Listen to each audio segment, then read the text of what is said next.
Selamat datang rekan-rekan, kembali lagi kita berjumpa di channel Amanah Raja. Kali ini kita akan meneruskan pertanyaan-pertanyaan dan pembahasan di buku 7 rahasia orang terkaya di dunia. Untuk rahasia pertama ya. Jadi saya akan bacakan satu-satu dan kita akan bahas sama-sama. Semoga pembahasan ini bermanfaat untuk rekan-rekan semua. Oke. Pertanyaan pertama, apa sesungguhnya yang saya inginkan dalam kehidupan? Ambil waktu untuk memikirkannya dengan serius. Nah, yang kita inginkan dalam kehidupan itu, kita harus mengerti apa yang menjadi tujuan hidup kita dan apa yang menjadi langkah-langkah untuk mencapai tujuan hidup kita.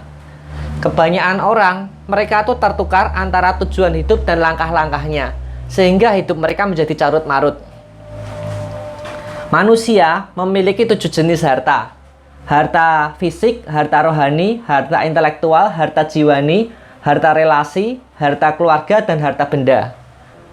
Profesor Sri Tahir, filantropis, dia memberikan definisi tujuan hidup. Tujuan hidup manusia adalah memberi nilai tambah dan menjadi berkat.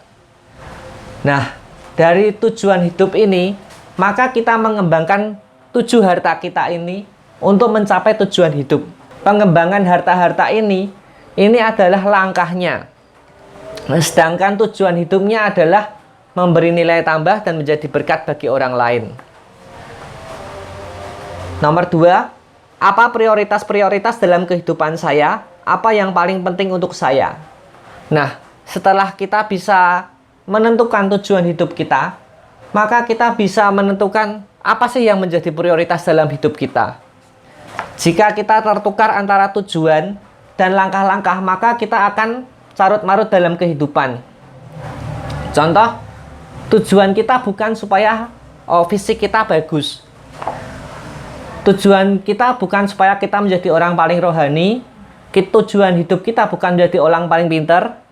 Tujuan hidup kita bukan orang yang kejiwaannya paling normal, menjadi orang yang memiliki banyak teman. Tujuan hidup kita bukan jadi keluarga harmonis. Tujuan hidup kita bukan jadi orang yang kaya raya. Tetapi tujuan hidup kita adalah memberi nilai tambah dan jadi berkat bagi orang lain dan diri kita dan juga Tuhan ya. Nah, memberi nilai tambah dan jadi berkat. Jadi, mengapa kita meningkatkan harta fisik? Mengapa fisik kita bagus, kita olahraga, kita sehat? Agar saya bisa memberi nilai tambah dan menjadi berkat bagi orang lain. Dan menjadi berkat bagi diri saya sendiri, bagi keluarga saya. Harta rohani. Jika kerohanian saya bertambah.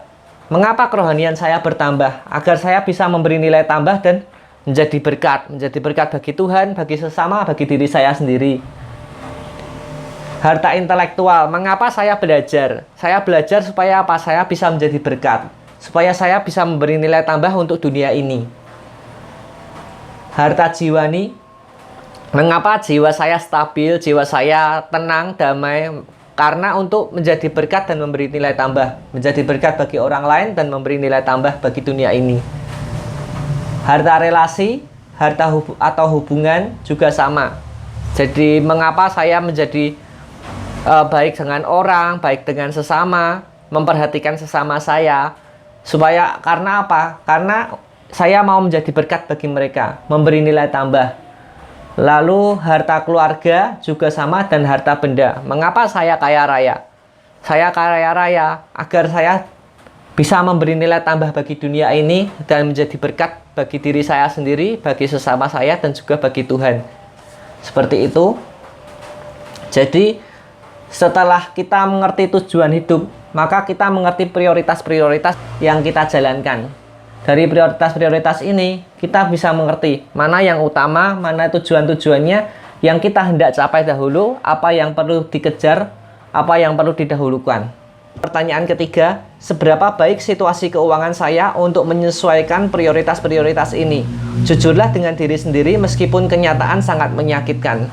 Jadi kembali karena pembahasannya ini tentang keuangan, kita mengecek kondisi keuangan saya bagaimana untuk menyesuaikan prioritas-prioritas kita. Kondisi keuangan kita, apakah saya kondisi keuangannya normal, ataukah kondisi keuangannya berlebih atau kurang? atau karena saya sedang banyak uang atau banyak hutang. Jika banyak hutang, maka kita bisa untuk menurunkan gaya hidup. Jadi orang itu harus bisa membedakan hidupnya ini dia sebagai pemilik kehidupan atau sebagai penanggung jawab kehidupan. Selama orang itu masih menjadi pemilik kehidupan, dulu orangnya sederhana. Lalu karena dia ingin menaikkan status, maka dia jadi bergaya. Setelah itu dia beli barang-barang bermerek agar perlente, agar orang kagum sehingga dia tampak elite. Mengapa orang mengejar tampak elite ini? Karena dia ingin perasaan elit itu, perasaan dikagumi, perasaan yang bagi dia menurutnya baik. Nah, jika dia mengejar perasaan-perasaan ini, dia ini adalah pemilik kehidupan. Tetapi orang yang sebagai penanggung jawab kehidupan ini, dia akan menurunkan gaya hidupnya, turunkan gaya hidup, sehingga apa? Dia kembali lagi hidupnya jadi sederhana. Apa langkah-langkah awal saya untuk melakukan perjalanan yang baru ini? Jadi kita bisa untuk mencatat langkah-langkah awal mana yang bisa kita lakukan dalam pencapaian tujuan kita ya. Daftar yang harus dilakukan dan kebijaksanaan. Saat pertama-tama, buatlah daftar tujuan. Ambil waktu untuk menuliskan semuanya sehingga dapat meninjau lagi tujuan-tujuan itu secara frekuentatif. Jadi kita bisa menuliskan di selembar kertas atau di buku, tapi tulis tangan ya. Apa sih tujuan saya, langkah saya yang saya ambil agar saya bisa jadi berkat untuk memberi nilai tambah dalam fisik, dalam jasmani saya, dalam rohani saya, dalam intelektualitas saya, dalam jiwa saya, dalam relasi atau hubungan saya, dalam keluarga saya, dan dalam peningkatan harta benda. Jika kita bisa menuliskan dalam kertas, biasanya lebih masuk di pikiran ya, daripada kita hanya mengetiknya. Jadi saya anjurkan untuk menuliskan di selembar kertas atau di buku. 2. Visualisasikan kehidupan Anda seakan-akan tujuan-tujuan itu telah dicapai. Jadi kita bisa memvisualisasikan, membayangkan bahwa apa yang kita inginkan ini sudah tercapai. Di dalam hal ini, kita bisa mengatakan jika Tuhan menghendakinya, maka saya akan bertambah sehat. Jika Tuhan menghendakinya, maka bulan depan saya akan turun 5 kilo. Jika Tuhan menghendakinya, maka saya akan bisa berdoa 1 jam sehari. Jika Tuhan menghendakinya, maka saya bisa membaca buku sehari 1 buku. Jika Tuhan menghendakinya, maka saya bisa mengampuni. Jika Tuhan menghendakinya, maka saya punya rencana menambah 1 orang dalam 1 minggu sebagai kenalan saya. Jika Tuhan menghendakinya, maka saya bisa berlibur sebulan sekali dengan keluarga saya. Dan jika Tuhan menghendakinya, saya dapat uang segini dalam waktu segini. Nah, seperti itu. Jadi bisa menambah pendapatan, atau jika Tuhan menghendakinya, maka saya mampu untuk menutup hutang-hutang saya. Jadi kita visualisasikan bahwa itu sudah tercapai. Jika Tuhan menghendaki, pasti tercapai. Tapi jika itu belum tercapai, itu adalah tandanya ada jeda. Ada jeda ini, kita sambil mengerjakan apa yang kita kerjakan, latihan langkah-langkah, kita juga mengerti jika itu tidak tercapai, pasti ada yang lebih baik yang Tuhan inginkan untuk kita capai. Setelah Anda nyaman dengan tujuan-tujuan itu, buatlah jadwal pencapaian dari setiap tujuan. Bila perlu, sesuaikan tabel jadwal itu. Ingat, hidup ini mengalir. Jadi kita membuat time frame ya. Jadi kira-kira saya punya target ini, saya bisa capainya itu kapan, saya habis target ini jadinya kapan, misalnya minggu depan atau bulan depan, seperti itu. 4. Pilihlah 1 utang untuk dilunasi. Setelah utang itu hilang, ambillah uang yang sebelumnya digunakan untuk membayar dan tambahkan pada pembayaran yang sedang Anda buat untuk tagihan lain.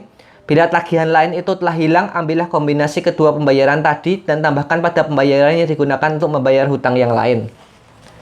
5. Carilah cara-cara untuk menambah pendapatan dan menabung. Jumlah sedikit akan membukit dengan cepat. 6. Tinjau kembali tujuan-tujuan Anda setidaknya sekali seminggu.